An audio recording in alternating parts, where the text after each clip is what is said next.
So you found the skeleton. How would you tell what it represents? You personally, how would you decide? Well, interesting question. I don't know. I'd have to do some research on that.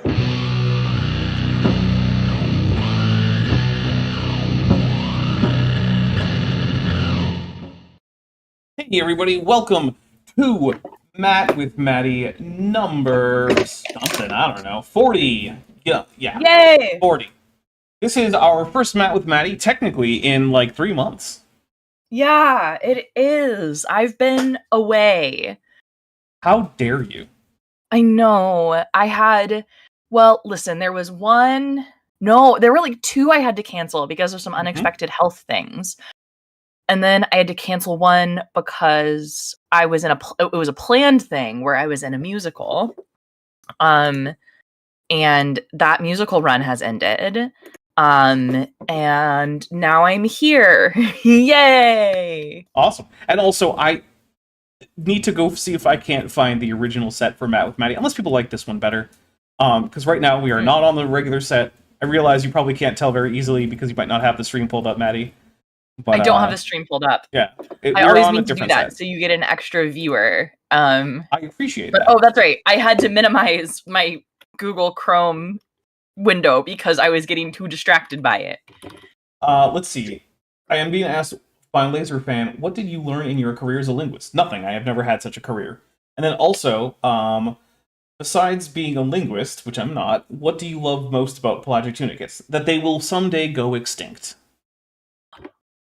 That is what I love most about them. Which, ironically, is what I hate most about some other species. So, you know. Dapper, I just realized I'm not subscribed to your channel on my alt account. There we go. I know. Am How hurt. Dare I? So, OK Roll is now subbed to you. Thank you. Thank you very much. There we go. Oh, okay. This is a different set. That's okay. All right, so right before we get into it, I do want to do one quick update, which is to say, you guys, we got more than I think probably about a third of the way towards Mudkip Davis last time. We need to get 2, and I am double checking here, going through memberships. We need to get to 500 memberships in order to get the Mudkip Davis emoji, so we can unlock a new emoji, because I don't want to retire any of the current ones. And we are currently at 374.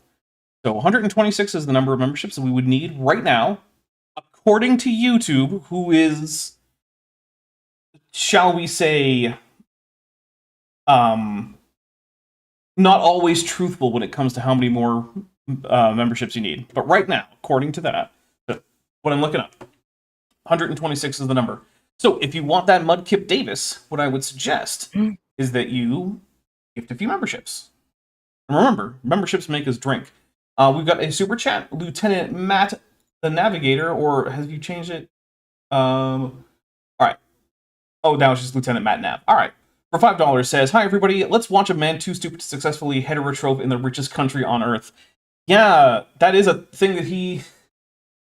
Yeah, that is a thing. Like, of all the problems that Americans have, calorie deficiency is one of the less common ones. That's true. And yet, there is raw Matt. Yeah. Yeah. And also, of those Americans who have nutritionally based health problems, it's usually a lack of, like various micronutrients and vitamins and minerals and whatnot. This man has self-imposed that on himself after he stopped being a breatharian, by being a monofruitarian, which means that every month he picks a fruit that is in season, and that is literally, according to him, the only thing he eats that month. Here's what drives me absolutely bonkers about that argument. Okay, Dapper. Here's what drives me absolutely nuts about that. I could, if I really, really wanted to, right, make a logically self-consistent argument for being a fruitarian, for only eating fruit. If I was rooted in it in a value of, right, in a specific ethic that, like, I don't think anything should die so that I can live. But plants produce fruit in order for them to be eaten by animals. So that's the part of the plant that you eat. Yeah. So, like, fruit you can eat, right, and harvest without killing the plant, right? And so it's like, I only want to eat foods where, like, that's part of my and frankly, if you take vegetarianism and or veganism to its logical conclusion, that is what you should do, right? But even then, you should not restrict yourself to a single fruit per month. You should mix it up. Even then, you shouldn't do that. But if I was doing that, I would say to myself, this is not the like diet humans evolved to eat. This is not a healthy diet for me. I will probably need to supplement my choice here with like vitamins and minerals to make sure that my body is getting everything that it needs, right? And also, you could totally eat other things, like there's a ton of nuts that you can eat, right? That would fall under this ethic, right? Mm-hmm. But no. That's not what Ramat does. Ramat thinks this is the healthiest choice. Which is absolutely not true. Absolutely wild. Yeah. Right? Yeah. Look, when you have a restricted diet, it's hard to be healthy, right? Yeah. Because, like, when I say restricted, I don't just mean like, oh, I don't eat pork or something. I mean, like, when you're like, I don't eat animal products, period. You have, and when I say hard, I don't mean it's impossible. I mean, it takes effort. You have to consciously decide what you're going to eat in order to fill in nutrients that are harder for you to get. And that's fine. People do that all the time. People are healthy vegans. Yeah. It is a thing you can do. But you have to be intentional about it. But the more you restrict that, right, the more you're like, oh, I'm going to cut out this other plant thing from my diet and continue on with that. The harder it's going to be for you to get all the nutrients you need. Not just the calories, but like the vitamins and minerals. Because, look, if you're in North America, it's not that hard to get like 2,000 calories a day. It sure is not. Even on the street. Yeah. Panhandling. You can probably get enough to go buy some greasy food that's going to have thousands of calories in it. Right? Yeah. When people die, that's the thing that drives me nuts about like healthy eating proponents who like want to demonize McDonald's. And I'm like, okay, but bucks to calorie ratio, McDonald's is your best bet if that's what you're worried about. Yeah, that is it. It's one of the frustrating things about the problem with nutrition in, especially the United States, is that if you are not wealthy, it is hard to eat healthy food, which is literally the opposite of what's been the case for most of history, which is weird, but yeah, we live in a very strange world in like the West and in America in particular, where like luxuries are more affordable than necessities, and food that is like calorie dense, but like not healthy, right? Cheap is available. Way more readily available. Yeah. But that's also like high fat, high saturated fat, high salt, right? Like yeah. Like if I went to the store and bought like, chips, right? I could get thousands and thousands and thousands of calories for the number of dollars it would take me to buy like enough fruits and vegetables to make a few salads. Yeah. It's so like it's a problem. But it's wild. It's also not a problem that we're going to solve today. No. And I want to emphasize that the reason we're talking about this in general is because this is a problem that Raw Matt has chosen for himself. This is not a result of his poverty. Chosen it for himself because he thinks he's smarter than everyone else. This is not an ethical standpoint, right? That's what's driving me nuts about this. Is like there are people who are in the same situation nutritionally that Matt is in because of horrible things or natural disasters or grinding poverty or things like that. And instead, Matt is just like, what if I just starve myself? Fully chosen this for himself in a way that drives me bonkers. Yeah. While also lecturing everyone else on health. Yeah. Like, again, if I chose to be chosen, the only way I would choose that restrictive of a diet was if I, like, decided I needed to lean into the, like this idea of extreme ethical eating, right? Nothing shall die so that I can eat.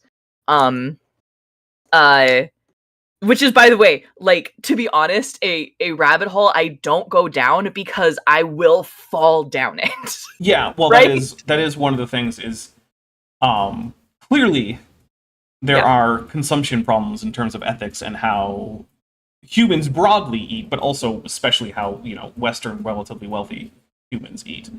Right. And as a result, I am also renewing my effort recently to cut down on the number of animal products that I consume on a weekly basis. So Nice. I'm very intentionally taking time to make sure that I have non-animal based meals that have no eggs or meat or dairy, and to Nice. personally cut down. Not just for ethical considerations. There's other reasons, but yeah. Tansha for $5. I'm not sure if I pronounced your name right. I'm sorry if I didn't. Let me know. Says all my calories during the stream are going to be come from the alcohol I drink to forget the stream. Most of mine are. I have a beer right now, a Shock Top. That's so.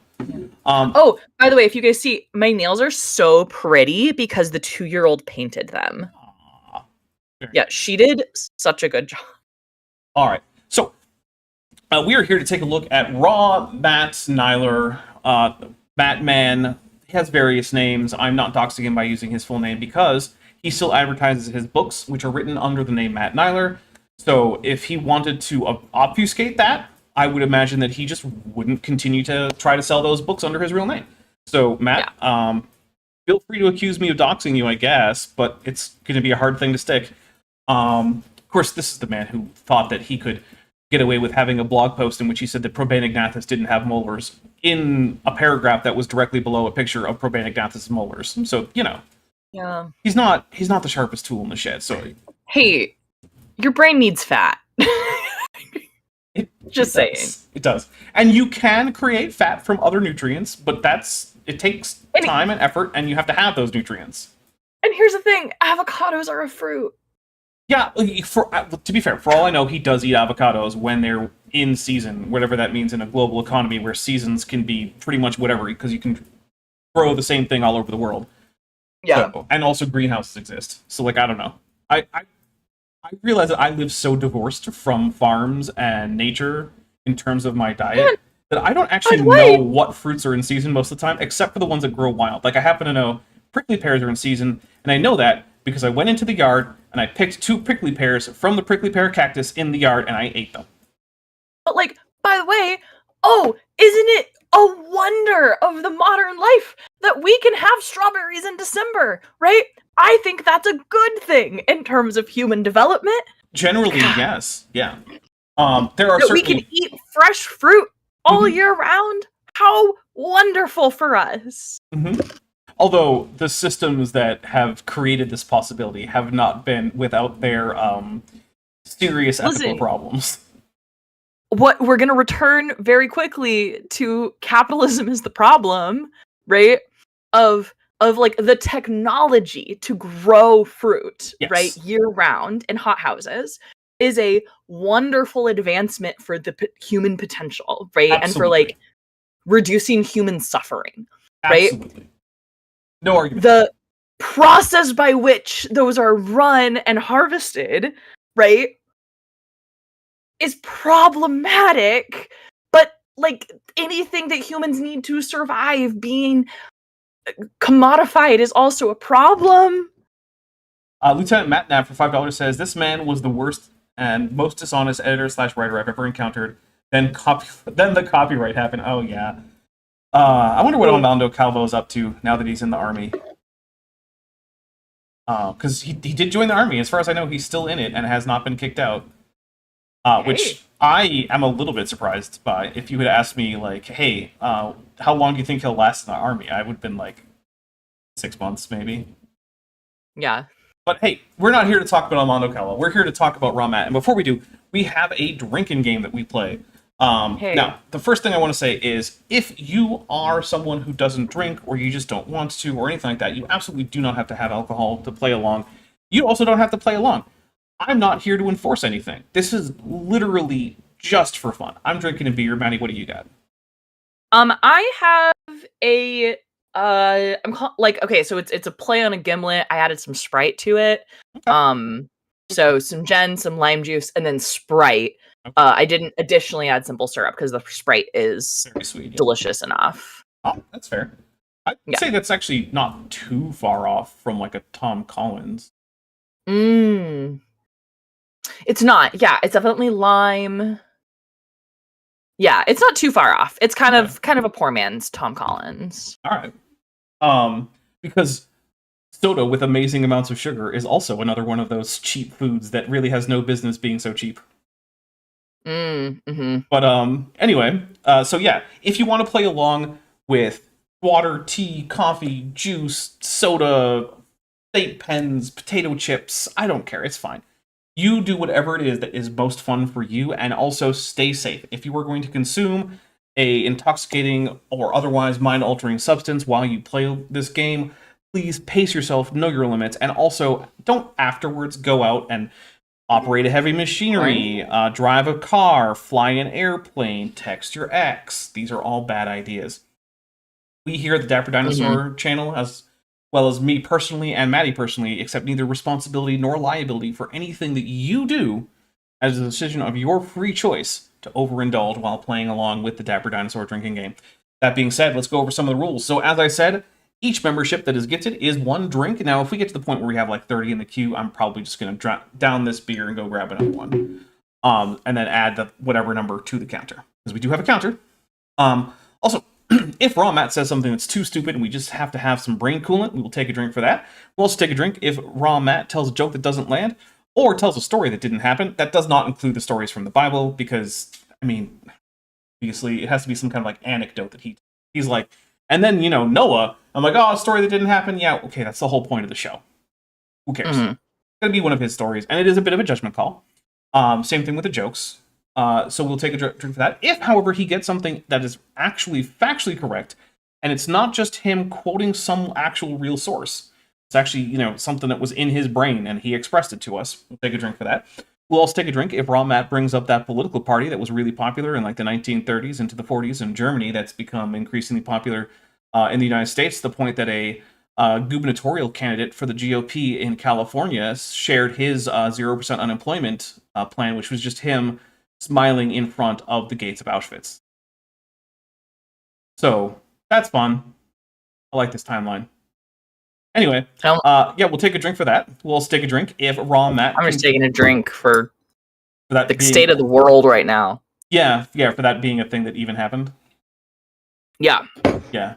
It was not that long ago that just having a selfie in front of Auschwitz, which, to be fair, I don't think this is a selfie. Pretty sure he just... Oh! Godzilla just came by. We're going to drink for Godzilla. Cheers, Godzilla! Anyway, yeah, I feel like it was just like, I don't know, less than a decade ago that would have probably been the end of that man's career at all. Any career. Yeah. But, anyway.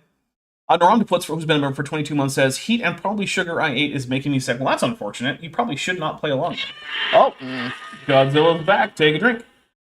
Cheers. Thanks, Godzilla.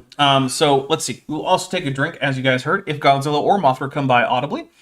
We'll also take a drink if Raw Matt confuses what we can know just from the skeleton of Lucy, the Australopithecus afarensis, with what we can know about any wider taxon to which she belongs. We call that the ad hominid. Also, if he cites a source, we check that source, and the source directly contradicts him. Rather than just failing to support him, we take a drink. We call that Trojan source. We'll also take a drink if either Maddie or I can successfully predict what he's going to be talking about, where it's not very, very obvious. And then I think that is it for the ones that he's going to cause, or that we will. And you also know about the... so the only ones that are left is if I screw up the production, then that is called Dapper's Professional. We take a drink. Now, that actually has to be me screwing it up, so like I unmute so like maybe I mute myself to cough, and then like I don't unmute myself, and then Maddie starts responding to me because she can hear me and you can't. Yeah, that's Dapper's Professional. On the other hand, if like the power goes out or something, that's not Dapper's a Professional. That's out of my hands. I don't control the power. I don't control YouTube, stuff like that. So, and then I believe the last one is that if anyone sends a super chat or membership milestone chat that contains either Mothra, Godzilla, or King Ghidorah, or contains anything to the effect that AIG, the Answers in Genesis, is in fact a bag of dicks, we take a drink for those too. And to have those emojis, you do have to be a channel member. Remember, we are trying to get to that 500 channel members so that we can get the Mudkip Davis emoji. So feel free to join. Also, you get early access to videos. You get once a month, you get at no additional charge a membership chat like Narondopus just had. So, it's got its perks.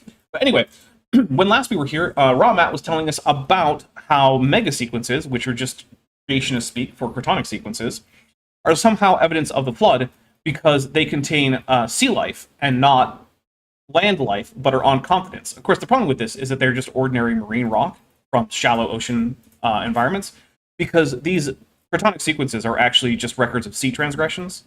That is, when there was no ice on Earth, so that meant that a lot of the continental crusts had ocean instead of, land, which has been the case for most of Earth's history, because most of Earth's history, there have been no permanent ice caps.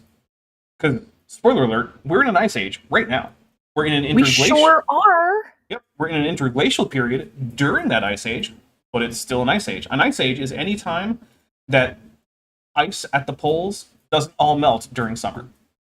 So, if there is ice that is at the pole throughout this entire year, we're still in an ice age. We're working on getting rid of that, though. So, just hold on. Boy, howdy, are we doing that? Mm-hmm. So, I hope you didn't recently buy any property in Florida. Oh, there's Mothra. We'll take a drink from Mothra. Goodness. Cheers. Mothra and Godzilla are looking out so we don't stay thirsty. I appreciate it. All right, here we go. Including Africa, the 3 continents mapped so far. Okay, so what this is he's trying to extend these Crotonic sequences, which were named and mapped out in North America, and pointing to similarly aged Crotonic sequences in Africa and South America. The reason it doesn't work so well with Europe is Europe has a much more complicated geological history in terms of like when it was above and below water, whatever. But it's just not true that those are the 3 continents that have been mapped out. I'm sorry, but Eurasia has also been mapped out, as has Australia. Yeah. That's a place that all those places have had extensive geological studies.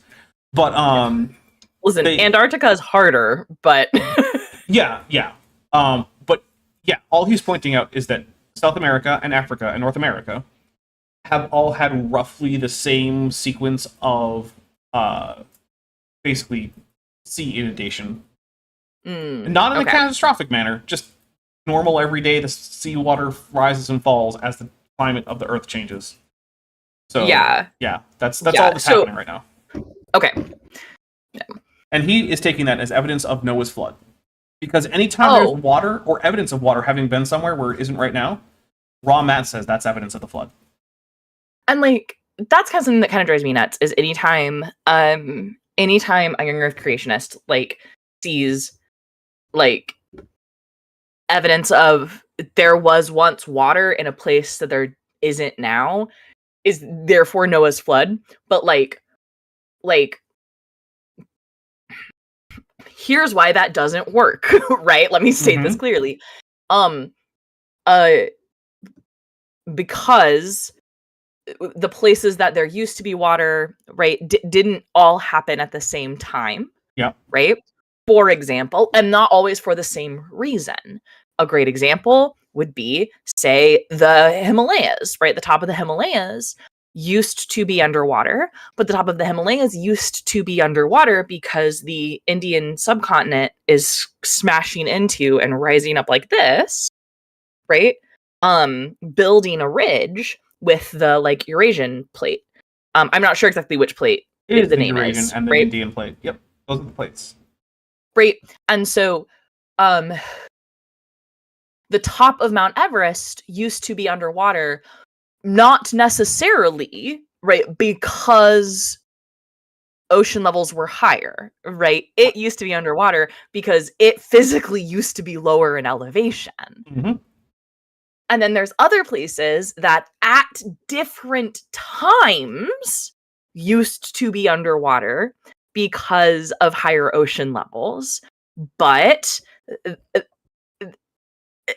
that higher ocean levels, and that's also because like of a warmer climate, right? Because we are absolutely still in an ice age. And also the positioning of the modern continents, right, is not where they always were, right? North America two plates. That's why we have the Rocky Mountains, right? That's why they're there. That's why we have the transcontinental ridge, right? So there's no reason why, and I don't know the history of Earth's tectonic plates off the top of my head, but like there's no reason why two plates now together didn't used to be apart. Right? No, we actually so don't. They did. There's places that are like below sea level in the middle of America, right? That aren't under an ocean because they're not on the coast. But if suddenly the other half of America wasn't there, They might be underwater. it might be underwater without a change in ocean level, right? So like it is such a like this idea of Noah's flood, right? Of underwater, therefore Noah's flood, right? That is such a thought-stopping technique, right? In a absolute cult mindset way, right? Like training your brain to jump to that stops critical thinking in its tracks, and that's stupid. Don't do that, please. Adsha? I'm sorry. I'm really hoping I'm getting that right. For $2 says the puddle under the leaking faucet, flood-proof. Yeah, basically. Yeah. Lieutenant Matt the Navigator for $5 says, Young Earth Creationist understands the linear nature of time. Challenge level impossible. Yeah, that does seem to be something they have trouble with. Is like, how is time? Why time? How is time work? go? Why? Where time? Yeah. Another significant lesson was taken from the Japan tsunami of 2011, published in the Journal of Marine Geology. Though the area with the highest record tsunami waves of 20 meters was just west of Kasinama Bay.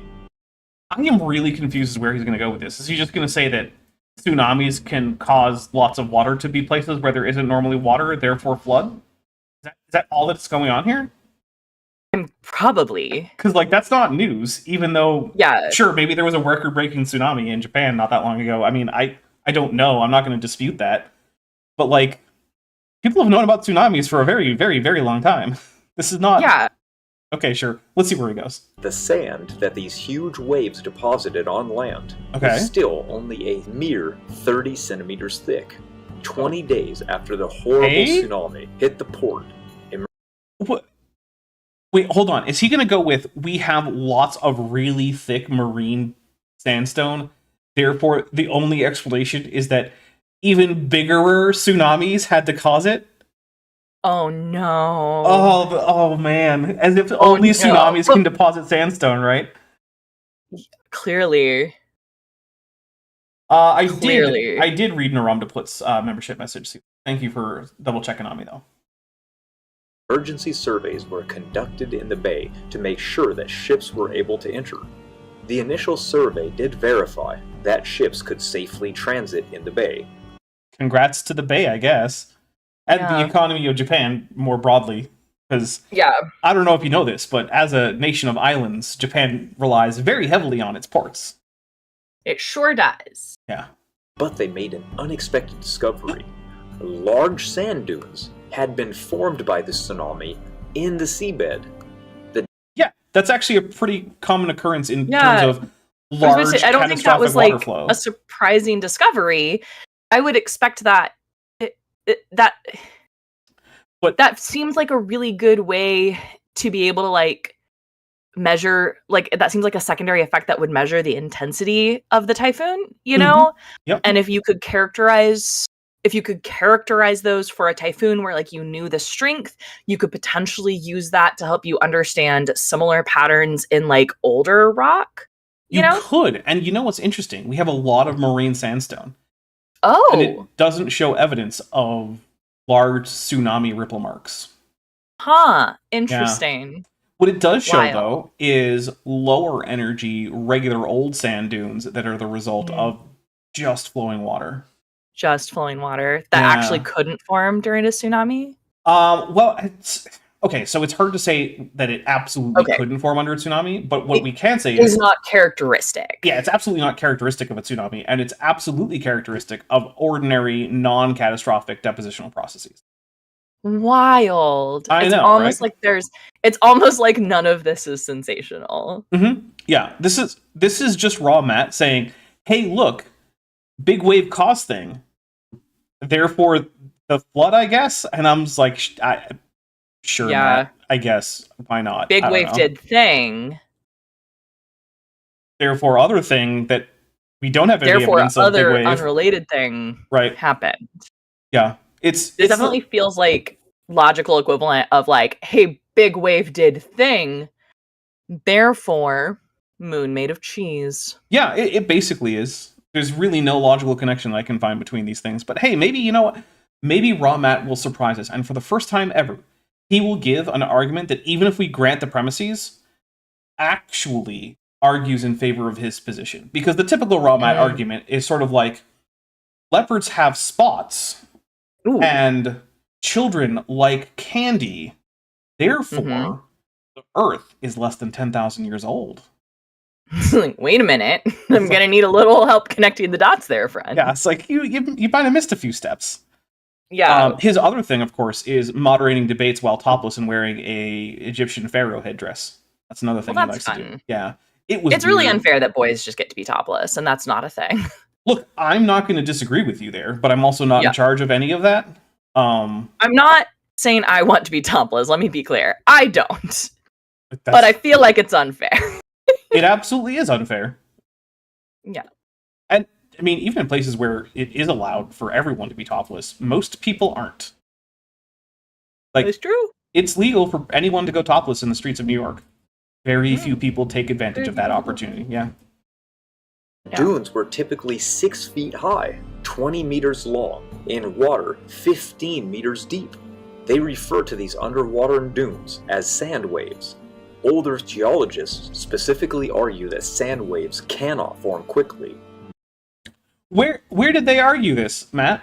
When? Why? Yeah, I've never heard of this. In fact, I happen to know that Old Earth geologists use similar phenomena in the channel scablands of Washington and Oregon in order to argue a flood as a gigantic flood of unknown, like of proportions that we've never seen in history, as the cause of that landform.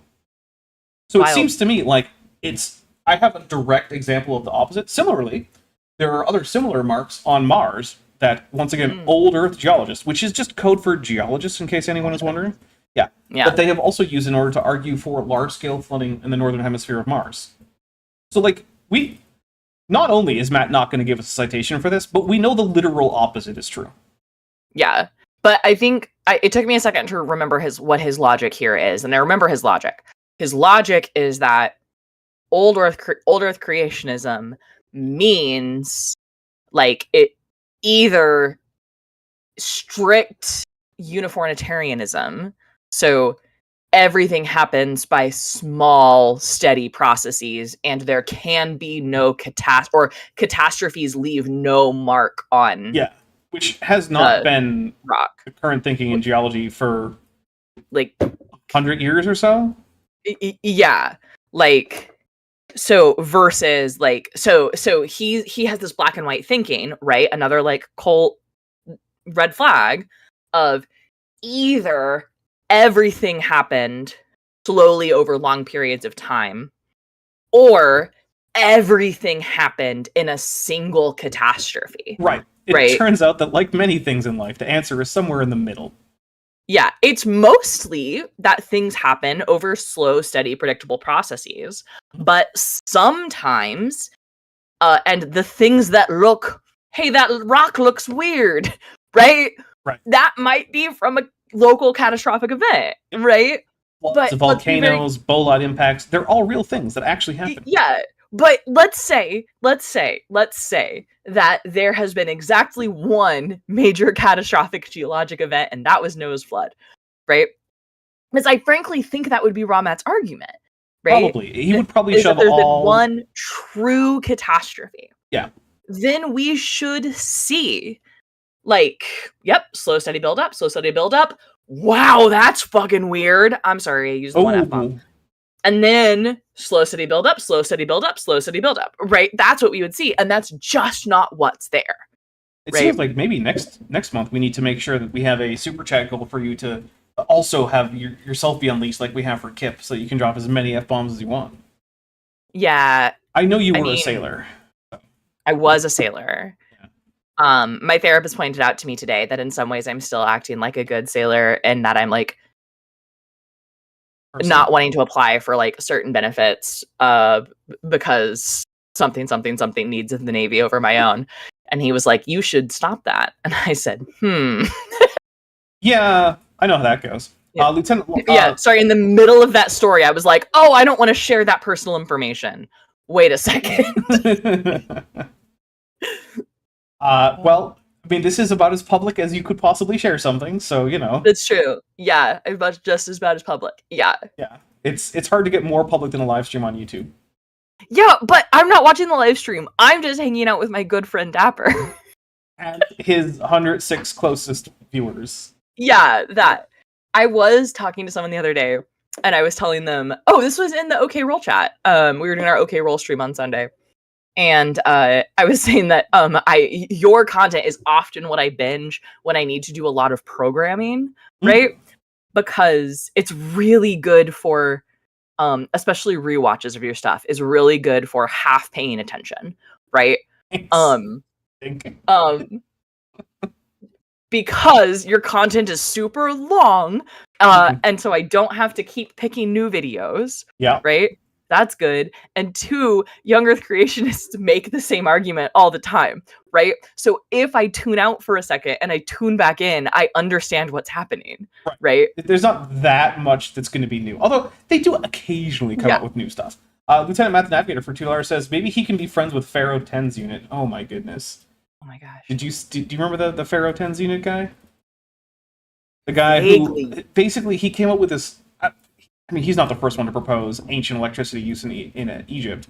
But he had this whole elaborate situation about like ritual use of like static electricity, and it became very, very clear that this was just him trying to express his Eastim kink, and that was all that was going on. Was just this man's Eastim kink that he was just projecting back in time onto the ancient Egyptians, and it's like.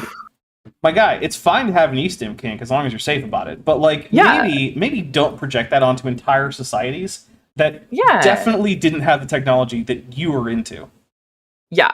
Right? Because hey, here at the Dapper Dinosaur channel, I'm not into kink shaming as long as everything is safe and consensual, but like I'm also not into kink oversharing. Yeah. So. What I was gonna say is I was telling some of my friends that like I often feel like I've hung out with you if I've been binging your content. And then I'd be like, oh no, that was a one-sided interaction. Dapper doesn't know I've been listening to him all day. Well, on the bright side, when you do hang out with me, it is no longer parasocial. It's actually regular old social. Yeah, it's normal social via the internet. Patrick Scarpani 6305 for $2 says curse jar. That is almost... Well, that means we now only have $8 more to get a extra F-bomb in here. Brilliant. Thanks, team. I'm going to hit play on this hilariously bad Photoshop. Like, bro, you can't merge the colors in that fake nose in? You're just going to give it a white outline? Okay, cool. That's weird and lame, but sure. Also, I just have to point out the extreme irony of saying that geologists caught fibbing, given how often... creationist geologists have been caught red-handed doing absurdly obvious stuff, like saying, look at this folded sediment that has no cracks in it in my grainy photograph, where there are, weirdly enough, people positioned in the photograph in front of the thing I'm photographing.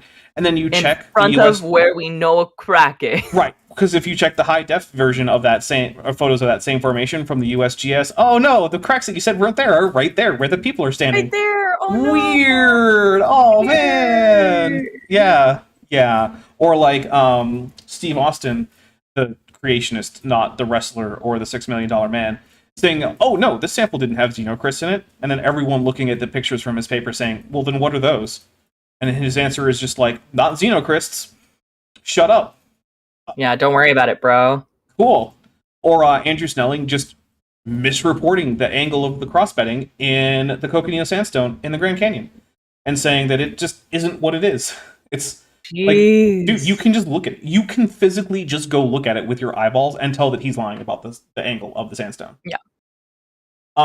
Joshua Geese has just gifted 5 Dapper Dinosaur memberships. By the way, for some reason, super Cheers. chats and memberships are going with like your actual like at username thing on YouTube and not like your chosen display name. So if I'm screwing that up, I'm letting you know why that is, because I don't like that it's doing that, but I also don't really have a quick way to fix that. But here's 5 drinks.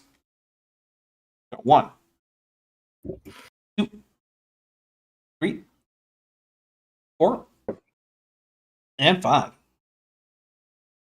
And then Tad for $2 says, Andrew Snelling, notable liar. Correct. Mm-hmm. Yep. I gotta say, I was so happy when I found out that if you searched for his name for several months after I released a couple videos on him, on a, on like a default YouTube homepage. Like, so you log out of YouTube, search for him for several months. My videos about him, calling him out, were the top result, and then they took a very long time to fall out of the top 10. Now, he's made since, videos, so like, whatever. Oh, okay, Borg Emporium is letting me know that FTFE is having the same problem. It's not just me. Okay, well, at least it's not just me. Yeah, I had a quick chat with FTFE earlier today because I couldn't remember the name of a Flat Earth debunker guy who did something that I wanted to have information on. Because I am currently doing a video, I'm working on a script for a video about a geocentrist guy. And it turns out that geocentrists and flat earthers have about the same arguments when it comes to the Earth being stationary. So, okay, yeah, which means that if you can debunk the flat Earth arguments, you can also debunk geocentrism, more or less. Basically, geocentrism just has fewer arguments than flat Earth because they don't need to account for things like the sunset, right? Sunset works just fine on geocentrism with a round Earth, right? You don't have to worry about that. All right, here we go. Nor in fast currents.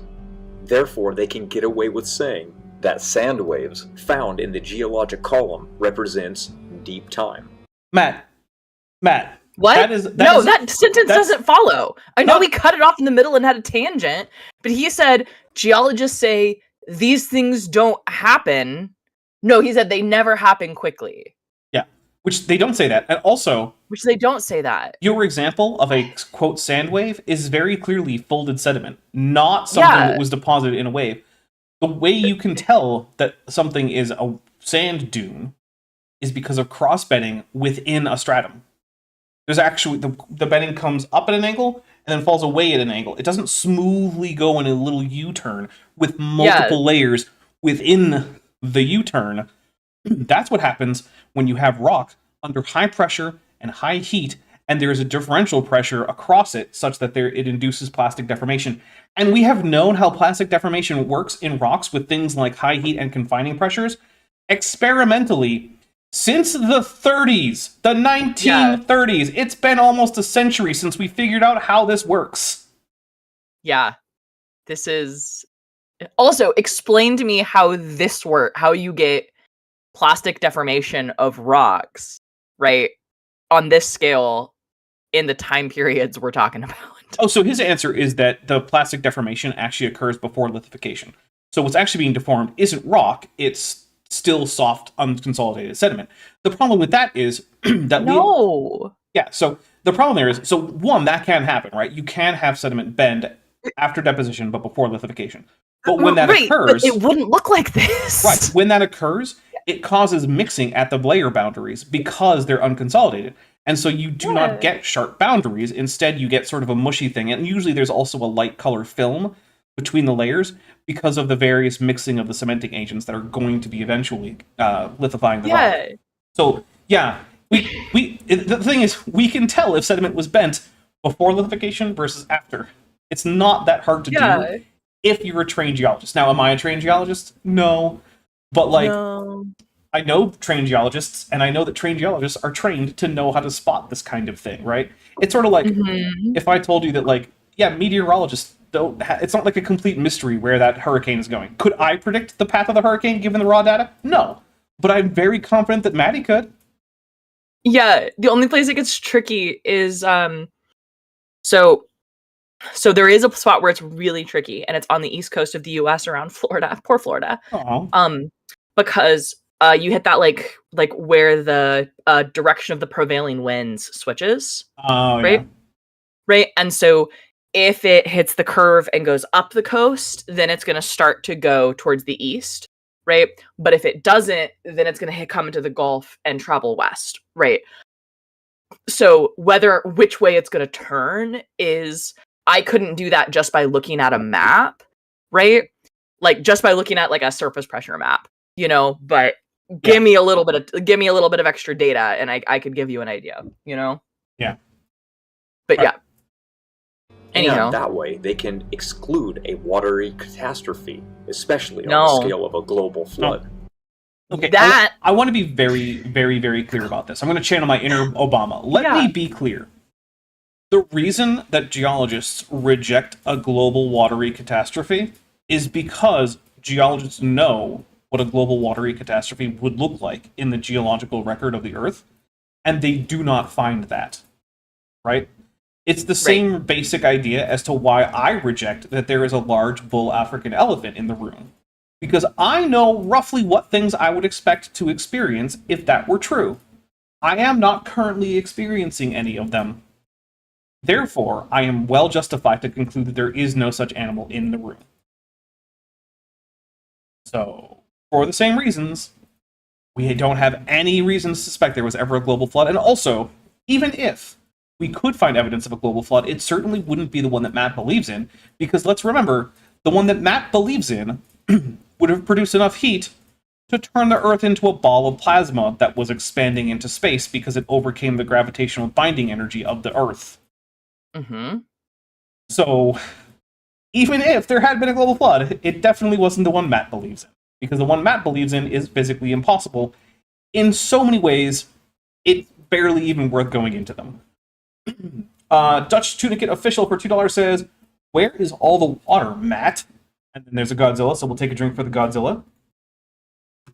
Okay. Yeah, that's another thing that they don't really have a great explanation for. I think the most common explanation, and I don't know if Raw Matt would agree with this, but I know that it's pretty common among creationists, is that basically the Earth just had overall lower relief than it does now. So there were no really tall mountains, and there were no really deep rifts in the sea. Of course, that brings up the problem of why wasn't the Earth just always flooded before the flood?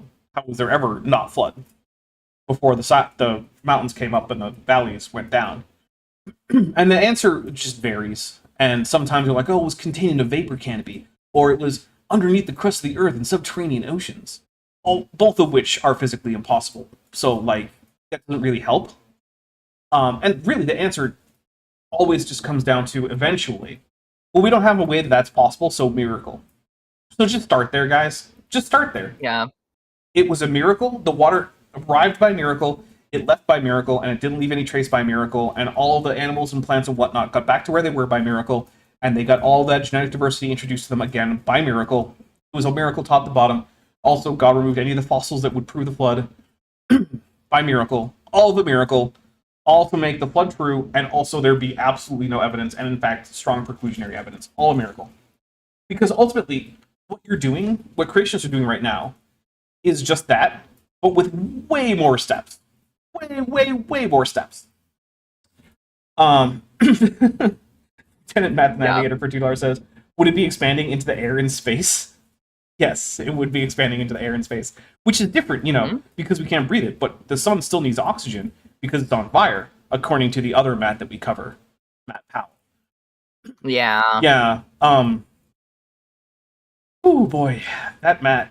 My favorite thing is that he's one of those creationists who will say things like, "We love science," and then he'll talk about how the sun needs oxygen in order to the keep most burning. anti-science nonsense. Yeah, it's hard to imagine a situation in which anyone could be said to hate science more than young Earth creationists. Yeah. They hate peer review. They hate the fact that science takes new data into account and changes its previous ideas when they're disconfirmed. They hate the fact that data even really exists.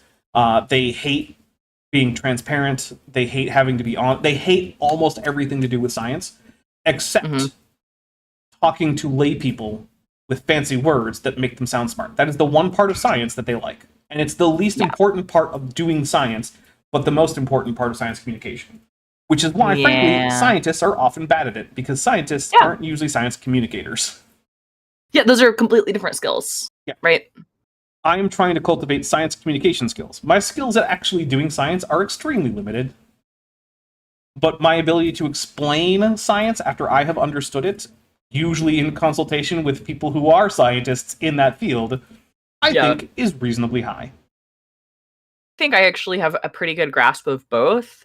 But that makes me odd. Yes. And we shouldn't... It's really not fair to scientists to expect them to be great communicators to people who are outside their field. And it creates problems. And I don't want to get into the whole thing about like what's wrong with science communication, science reporting, and all that stuff. But like there are clear problems, and I don't know how to fix all of them, except to basically be the change I want to see in the world, which means to do the best science communication I can. And I don't always get it right. And I appreciate when people point out that I'm wrong. Although, if you're going to do that, you do have to come with receipts. You can't just be like, Dapper, you're wrong. And you're like, okay, cool. Yeah. Well, I think that some of the root problems in science communication, right, are the same as some of the root problems in modern news reporting generally, which is that we view these things for their entertainment value. Yeah. Right? Because attention is the modern marketplace, right? Things that make money are things that can hold your attention or the attention of the average American or average person, right? And like eyeballs equals money. And if eyeballs equals money, right, then you're incentivized to do sensationalized headlines, right? Man, if I had a dime for every headline of like, oh, this overturns everything we thought we know about X evolution, like, no, it never does. It never does, but that's a catchier. But also, I rarely fall for clickbait, right? Like, thank you, autism. But like, this brings me back to my point that capitalism is the problem, right? The idea of like capitalism as a way to drive innovation, right? Gosh, it just isn't true in every field, you know? Yeah. All right, I'm going to hit play. Okay. We see multiple surprises. Not only did... Yeah, I don't know what we're even supposed to be seeing that's a surprise. Are these surprises? I think he's trying to say that what we're looking at here are these tsunami ripples, but they're clearly not, because they're not ripples. That's an erosional feature at the edge of a coast. Yeah. But like, okay. I don't even know what to do carry on. Land waves form fast.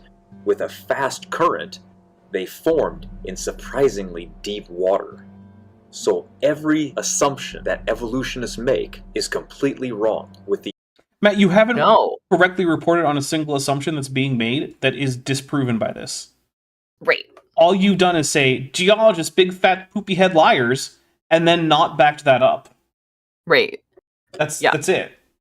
I'm taking a drink. This is incredibly dumb. Yeah. I vote. I think we should expand my very generous offer to Matt Powell of like, I will fund you to take some classes in like communication and rhetoric. Mm-hmm. Man. Yeah, he's amazingly bad at both. Yeah, same thing with Raw Matt here, right? Like, I would love to help you learn, right? Again, I'm not going to teach you, right?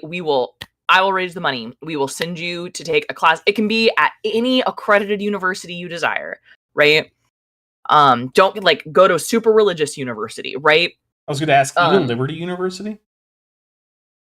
I mean, he could go to Liberty University. That's fine for like a communications and rhetoric class. Like, fine. Okay. Yeah, like I don't care if you take it at Bob Jones, you know, even though I have so many problems with Bob Jones, right? Any accredited university, I will fund you to take a communications and or rhetoric class just so that you can make better arguments. Yeah. Like, just not even trying to convince you to not do the creationism, right? Just do it better. Right. Make sentences that follow on from the previous sentences and that lead into the next ones. do that better. Yeah. And don't just have your topic about like Noah's flood and then randomly decide to like whiplash us into transphobia for no reason. I'm not even saying Right. stop being transphobic. You should. But even if you don't, could you maybe make it less of a whiplashy experience when you decide to do it? Yeah. Also, I want to Yeah. say, Dr. Kip Davis is here, and thanks you for the sunny day, Maddie. Aw, you're so welcome. Yeah. Listen, queue for the weather machine has been long, but I got it in just for you. Nice. Princess My Skin, who's been a member for 3 months, and at the Seropsid level says, all current problems in society can be traced to either patriarchy, capitalism, or Plato. No, that's not true. Because look, there are things like earthquakes and hurricanes and tornadoes that are not there because ultimately of any of those things and just occur. Plagues spread, and they always have. So there is a lot that is wrong with the world that is not the result of like societal aspects of things that humans chose to do. However, many of the various parts of society that humans have chosen to do are not helping, and I hope Maddie is still here. I sure am. Okay. Sorry. My husband didn't know we were streaming and he popped his head in and I was like, "Oh, you don't want to be on camera." Well, if it helps, a lot of your webcam is currently cut off in order to help frame your just around your like shoulder and face. So, Hey, thanks. yeah. What It's all also okay. the aspect ratio on the window that you're in is much different than your webcam. So, Oh, yeah. Okay. here we go. The observable evidence. So sand wave formation can be made during a global flood. Yeah, I don't know that anyone would ever have disagreed with this. Wait, hold on. Sand wave for let's make the claim, right? Let's think about it. Sand wave formation can be made during a global flood. Jeffrey's a professional. Take a drink. I put the wrong number in. Okay, take a drink. Under the following circumstances, because to get the sand waves, you need directional flow, right? Yep. You need high volume, high energy directional flow specifically Yeah, to get this kind of sand ripple effect. right. And so, the model, it depends on how you think the global flood occurred, right? If you think like catastrophic plate tectonics, like fountains of the deep, if you think like hydroplate theory, which is like fountains of the deep are the plates of the earth rip apart and water comes up, then sure. But if you're thinking that it's primarily coming from rain, then you wouldn't get that kind of high energy directional flow, right? So The Matt- direction would be all over the place. Matt generally thinks that the water source is the hydroplate idea. But Okay. then he thinks that subsequent geology occurs according to catastrophic plate tectonics because Matt is too stupid to realize that those are mutually contradictory models of the flood and that you can't Cool. just smash them together. Cool. So, They're both impossible. yeah. And then he's smashing them together in a third impossible way, which is just great. But theoretically, if you were expecting that kind of like fountains of the deep, plates rip apart to reveal secret water that explodes up, right? I'm trying Those not would to make be- the obvious Avatar the Last Airbender reference. Yeah, fair. That would create several effectively point sources. Sorry, I got excited because there's a theory we could make a prediction about here, right? Yeah. Oh. Testable hypotheses are always exciting, and creationists make them Yeah. so infrequently. So yeah, and Rama accidentally made one here because what he just gave me is multiple point sources, right? That are occurring at the intersections of different plates. So if this is what happened, right? And specifically all of this happened at about the same time, right? Mhm. And then the plates moved, what you should see, right, would be, wouldn't you expect to see global patterns like this, but not all in the same direction? And you could theoretically put the plates back together based off of these should be global ocean layers. Yeah, you should be able to see the remnants of this.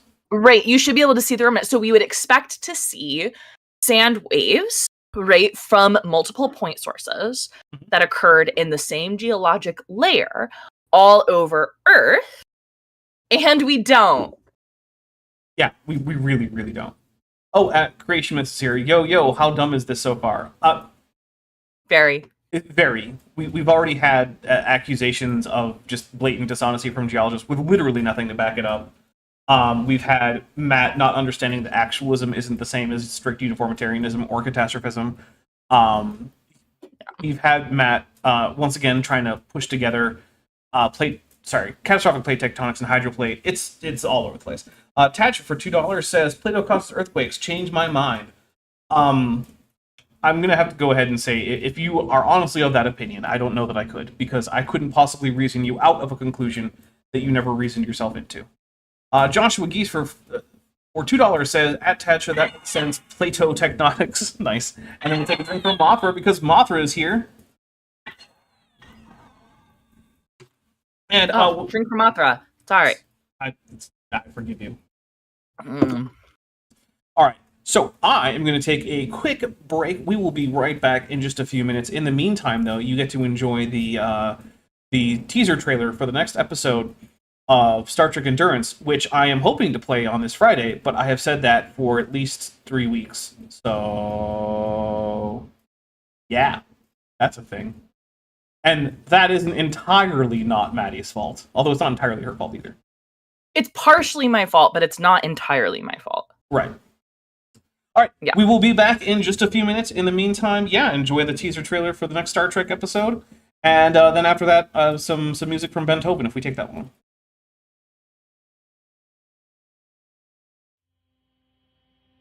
Next time on Star Trek Endurance. First Officer's Log, Stardate 60195.9. After some much-needed shore leave, we've resupplied the ship and spent 2 weeks tweaking our sensor suites for more efficient and effective use while exploring the Shackleton Expanse. Now, the Kong-Z has been assigned escort duty for a transport convoy to Array 3-5, a joint Klingon Federation deep space research outpost deep within the Shackleton Expanse. We're joined by the IKS Pe Kolvij, under command of Captain Gavik. The convoy will be a prime target for any pirates in the area, since it will be carrying valuable equipment and personnel. While the Orion and Ferengi governments have banned piracy and especially the slave trade, it is no secret that the Syndicate and, shall we say, independent Ferengi daimons are willing to flout such prohibitions if they think there's enough money to be made. We still have a couple of days until we leave dry dock, just enough time for engineering to make sure the new systems are well integrated and for the crew to get a few more days in of enjoying the hospitality of Narendra Station. During the flight, the convoy will be forced out of warp in dangerous territory, and a new threat will rear its head. It seems that the Orions, Ferengi, and spatial anomalies are far from the biggest threat in the Shackleton Expanse. Can the crew effect repairs and fend off unknown enemies, all while keeping the precious crew and cargo of the convoy safe? Find out next time on Star Trek Endurance.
Hey, we are back. Welcome back, everyone. I want to say thank you very much because it looks like virtually everyone stuck with me. In fact, we might have even gained some viewers, so I do really appreciate that. Shano07AU for $7.99 redo says AIG are a vindictive vacuole of venomous vipers, and you know what? Technically, that doesn't meet the criteria, but I like it anyway, and it was very alliterative, so I'm going to take a drink. Because, Cheers. yeah, here's one of the secrets of the drinking game. I'm in charge of the drink counter, and I can just do whatever the heck I want. So, like... That's true. You Yeah. are. Yeah. It was like that one time when I said that, nope, sorry, Kip, you're out of time. And he was like, well, I'm going to keep going anyway. I was like, nope, because I can mute you. And then I just muted him. I'm sorry. Primordial Puggles for $149 reduce sends a cute little black cat super sticker. Thank you very much. That is very much appreciated. It's actually pretty adorable. I like cats. They're not so cool for the environment, but, you know. Okay, there is a fact that, like, hold on, I saved this as a snapshot in my photos. I need to say it. Okay, this is the thing that lives rent-free in my head. The population of Scotland is around 5.25 million, and there are 600 million cats in the world. So if every cat decided to invade Scotland, each Scot would have to fight off around 114 cats each. And Okay. if that isn't something that needs to be a one-page TTRPG, I don't know what is. All the cats invade Scotland? Mm-hmm. Okay. Yeah. Can you kill 114 cats? Using only the tools and equipment found in Scotland? Yeah. Okay, so mostly bagpipes and haggis. Yeah. Oh, that's fun. And some castles. Yeah. Oh no, I'm already thinking of your classes. Uh-oh. Right. One-page TTRPG rules coming soon. There's also sheep. You can be a shepherd. You can be a cook. And you can be a bard. Or you could be, the fourth would have to be like a lord, and your only skill is like, I own a castle.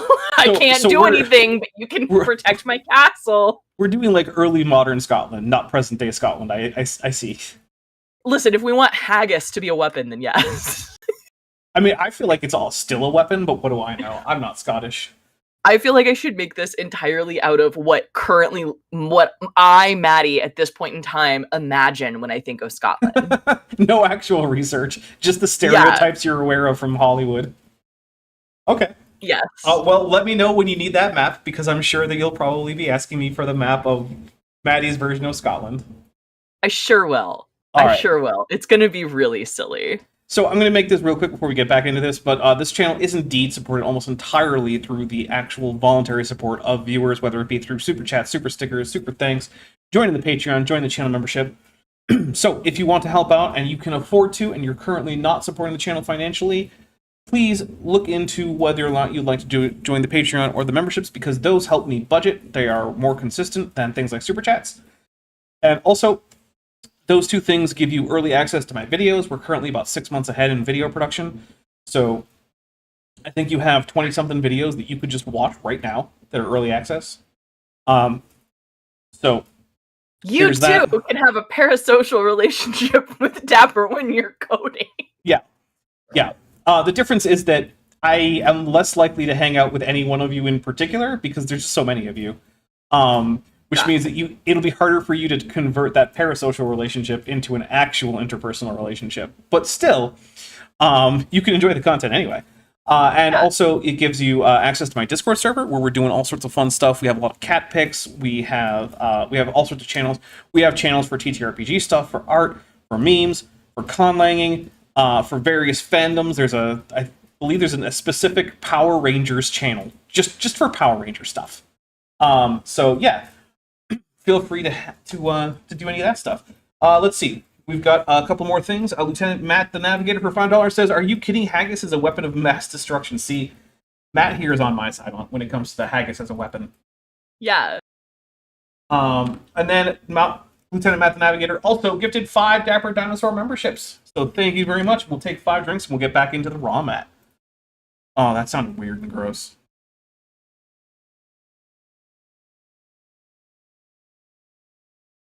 Oh, I hate 5. Sorry, this is getting really sour. Did you not stir it well enough? Clearly not. All the lime juice is at the bottom. Oh no! So you're just drinking lime juice. Oof, rough. I'm gonna hit play while you work on that. Okay, that was 5 though. I was Oh, good. counting. You guys stop. Yeah.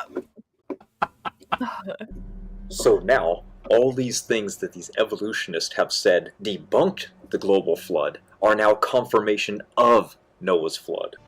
Like what, Matt? Like, What you ripple showed marks that- do you, Suggest that, sir.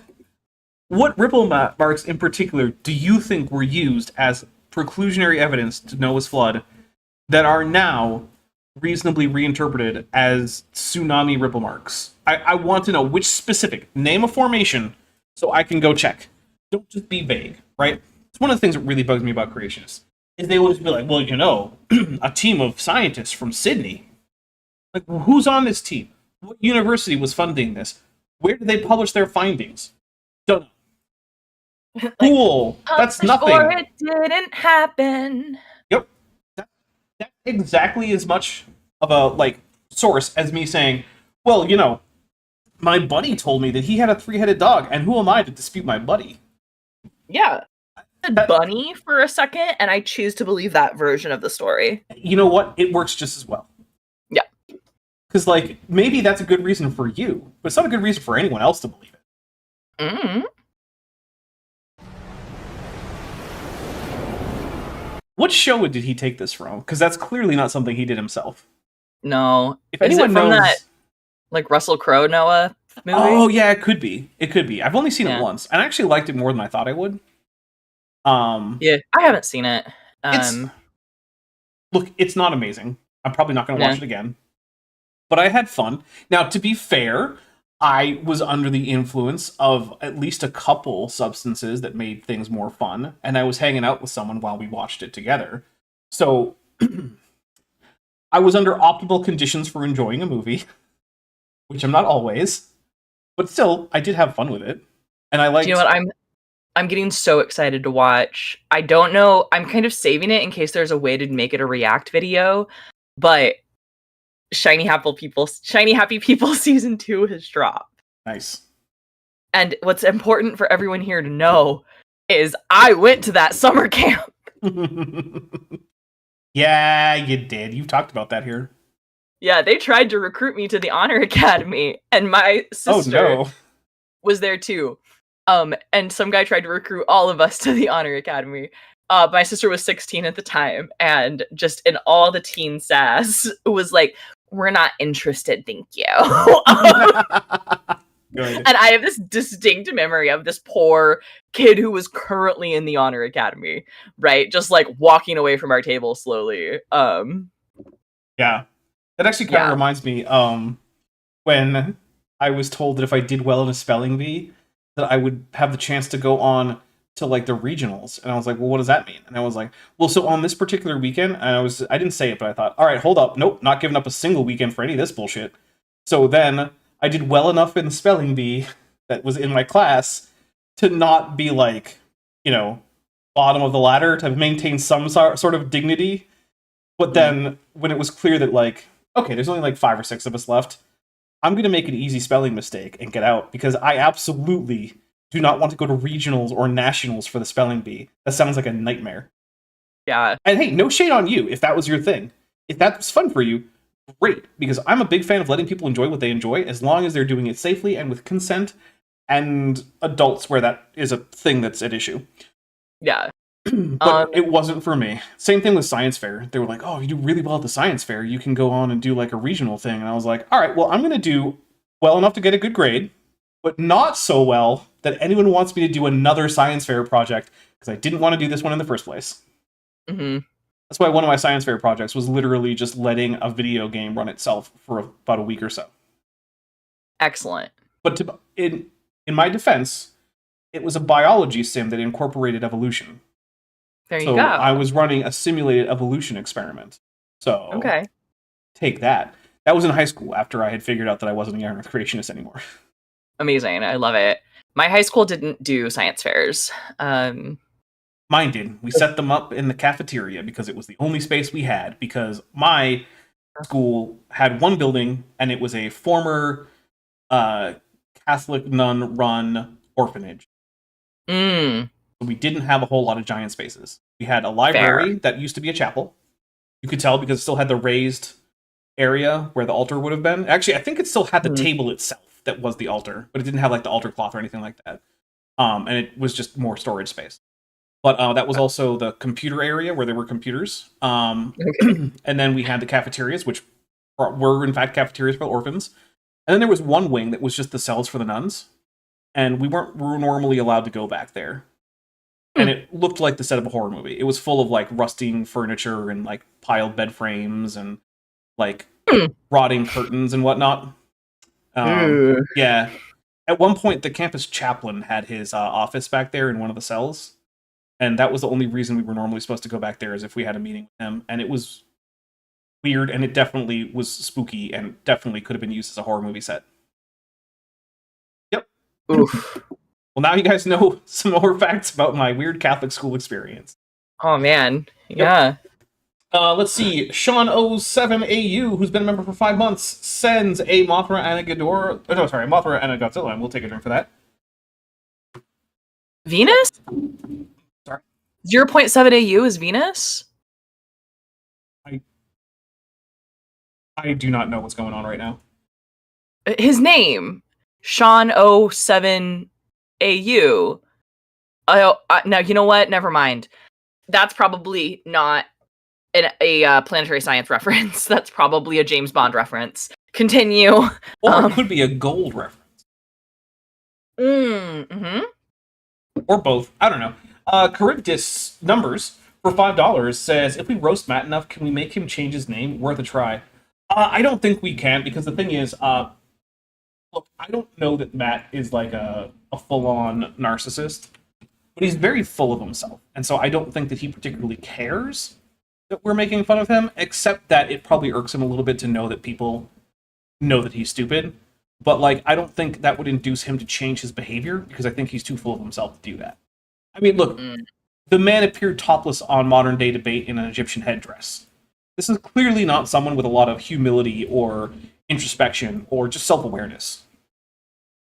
Because that is a really weird and cringy thing to do, and he just did it with his whole chest, literally and figuratively. Okay. Tadsha for $5 says, the Brian Regan bit about the guy who was dumb at getting out of the spelling bee, cat, K-A-T, I'm out, and he walks past.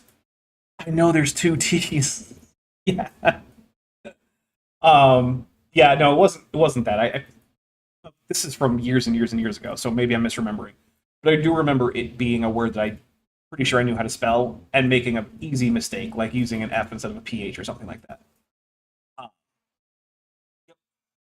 Princess Myshkin for 50 Polish zloty, I believe, says, in case anyone encounters a hobbit in the nearest future and has a chance to ask about the definition of a kind, I want you all to know that the University of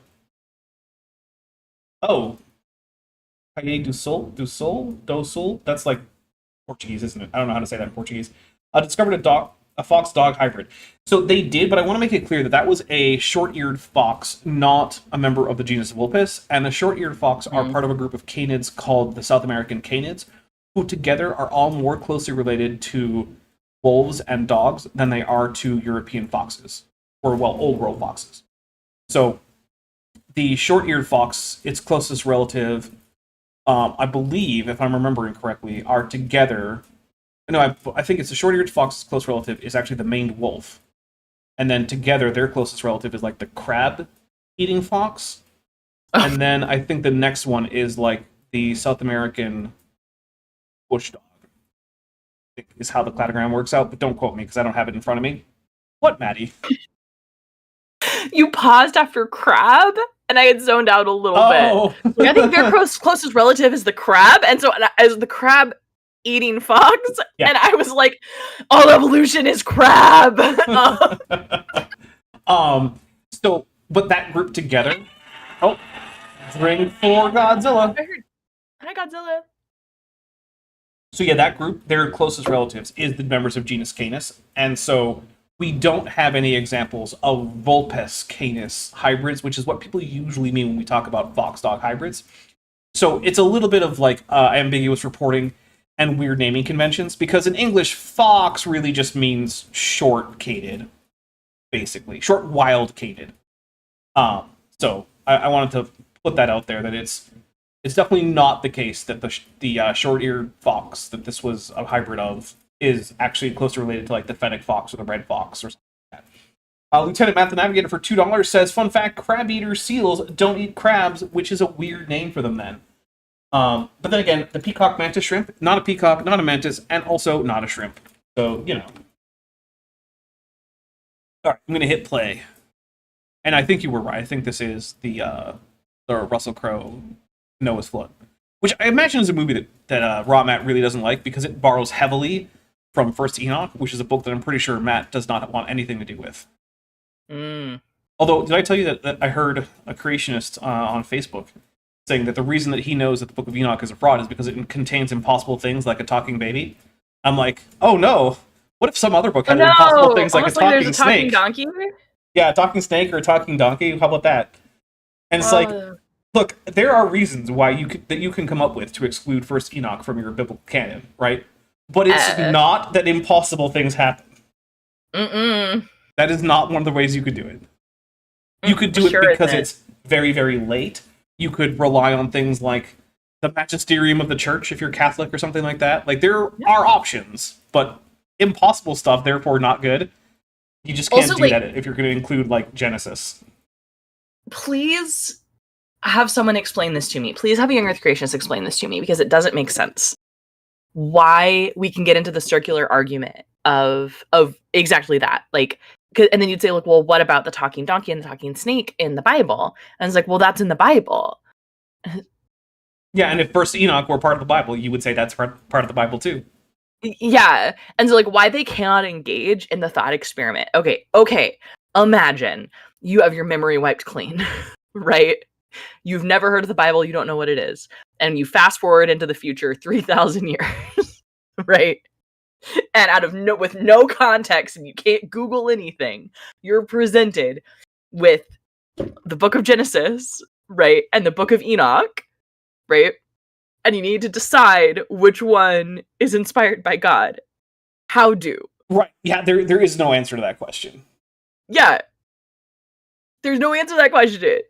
Yeah, I don't even know what to do with that. All right, so Vishanti has sent me a pronunciation guide here as a membership chat with a mantra in it, so we'll take a quick drink, and then I'm going to try to remember how to pronounce the upside-down A IPA character, because that's not one of the more common vowels out there. You're not a more common vowel. Yeah, so I think we're going with Kashish. Hold on, it scrolled past me, so now I need to scroll up a little bit. Kashish Dusu. Really? There's no L there? There's just Su? That's weird. But anyway, there's a Mothra, so we drink for that.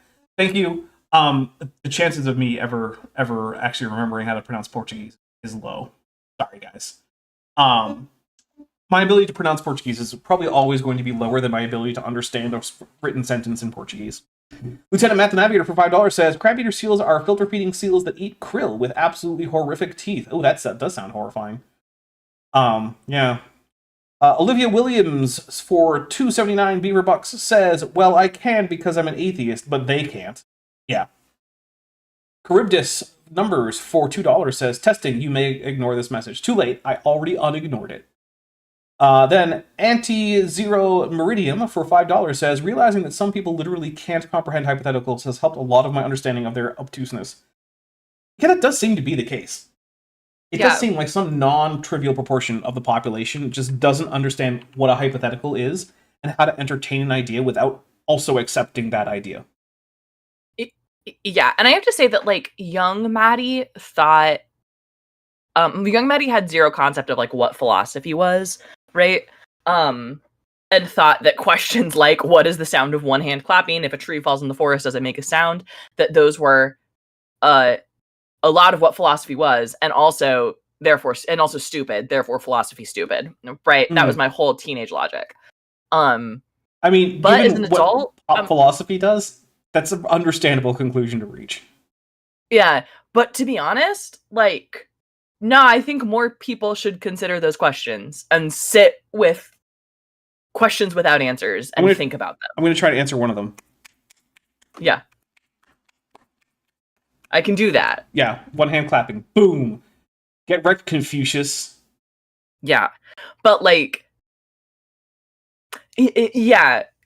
We should have more thought experiments and thought exercises as part of our education. Have here in the you West. seen my most recent early access upload? Because there's a lot of philosophy in that one. Okay, I have not. Yeah, it's called Catholic Geocentrism Depends on Bad Philosophy. Okay.